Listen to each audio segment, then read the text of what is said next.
Flavour దీనికి తగలాలి కాబట్టి కొంచెం సేపు వేయించుకొని తీసేద్దాం. ఇప్పుడు దీనికి సరిపడా ఉప్పు వేసుకుందామండి.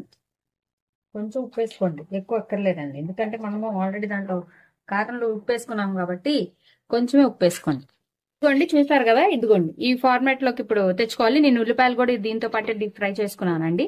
లేదంటే ఫస్ట్ కానీ మీరు ముందుగానే కొంచెం గోల్డ్ షేడ్ వచ్చేదాకా ఉల్లిపాయలు చేసుకుని ఇప్పుడు చిన్నులపాయ కారం వేసుకుందామండి. మనం పట్టుకున్న చిన్నులపాయ కారం వేసుకుందాం. కొంచెం ఆయిల్ పోసుకోండి.